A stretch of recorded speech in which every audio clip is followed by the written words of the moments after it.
ये नशा किए हुआ था। उसने बच्ची को बुलाया, फुसला के ये ले गया उस साइड गोदाम के पीछे झाड़ियों में, वहाँ उसने ये दरिंदगी की है। किसी ने बताया उसी रात को इसने उसका मर्डर कर दिया। ना तो नशा ही रुक पा रहा है और ना नशे के बाद होने वाले कांड।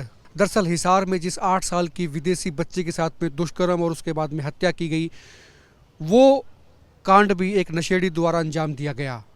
पुलिस ने हालांकि इसको पकड़ लिया है। सिटी पुलिस की माने तो आरोपी सुंदर नगर का रहने वाला एक अधेड़ व्यक्ति है, अमित इसका नाम है, और नशेड़ी था। जिस वक्त इस कांड को अंजाम दिया या इस कुकृत्य को अंजाम दिया, उस वक्त भी उसने नशा किए हुए था, नशे में धुत था।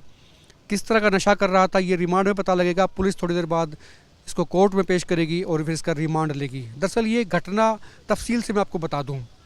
नेपाल का रहने वाला परिवार हिसार में रह रहा है।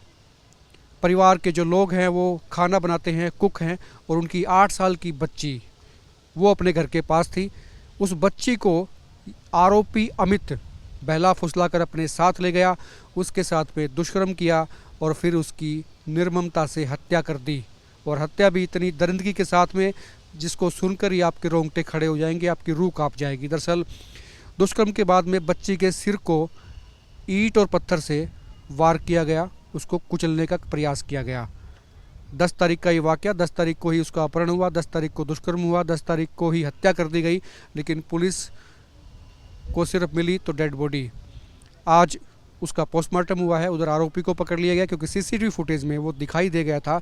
और ये भी शुक्र है कि पुलिस उस तक पहुंच गई है। लेकिन अब मेरे पीछे आप देख रहे हैं, यहाँ पर नेपाली समाज के लोग इकट्ठा हैं, इस घटना के विरोध में इकट्ठा हैं, पुलिस की ढिलाई के विरोध में इकट्ठा हैं। दरअसल ये अगर 10 तारीख को ही, जिस वक्त ये बच्ची लापता हुई थी, उसी वक्त अलर्ट हुई होती पुलिस और तेज़ी से काम किया गया होता तो शायद बच्चे की हत्या नहीं होती और ये कुकृत्य से भी बचा जा सकता था। लेकिन ढिलाई हुई, देरी हुई और देरी का अंजाम ये हुआ कि बच्चे की मौत हो गई, बच्चे की हत्या कर दी गई। आइए आपको सुनाते हैं कि सिटी एसएचओ क्या बता रहे हैं। सिटी एसएचओ कप्तान सिंह इस वक्त आते हैं। सर, 8 साल की बच्ची से दरिंदगी, कोई गिरफ्तारी इस मामले में? एक मुलजिम है, उसको गिरफ्तार किया है और उससे अभी कोर्ट में पेश करके उसका रिमांड लेके उससे सख्त से सख्त पूछताछ की जाएगी। ये कौन है, इसके कोई वेयर अबाउट्स, कहाँ का रहने वाला, कितनी उम्र होगी? ये अपना सुंदर नगर है, ये अपने बरवाड़ा चुंगी के पास उस कॉलोनी में रहता है। अमित इसका नाम है।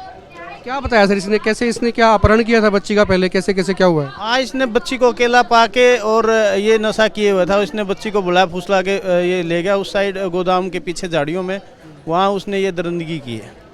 तो मर्डर इसने 10 तारीख को ही कर दिया या उसके बाद किया गया? उसी रात को इसके जैसे अभी तक जिसने बताया, उसी रात को इसने उसका मर्डर कर दिया। तस्वीरों में आप देख रहे हैं नेपाली समाज के लोगों में किस कदर रोष है। और ये इस वक्त हिसार के सिविल हॉस्पिटल में ये एक बैठक कर रहे हैं। और तस्वीर बच्ची की माँ की भी बेसुध है क्योंकि बच्ची जुदा हो गई, बच्ची की हत्या कर दी गई और हत्या भी निर्ममता से की गई और दुष्कर्म के बाद की गई। इस घटना की जितनी निंदा की जाए, जितनी भर्त्सना की जाए वो कम है।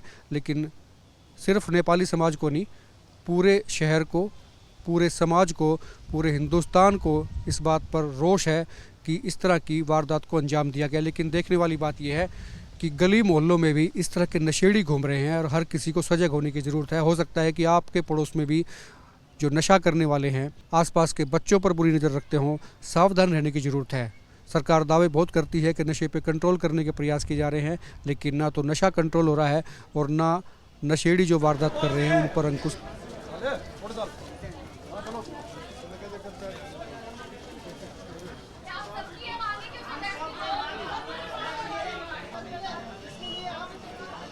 साथीले भन्नु हर महिना जब तक केस भुक्तान हुन तपाईँ 50-50 रुपियाँ उठाएर भन्नु त्यसरी पाइन्छ र?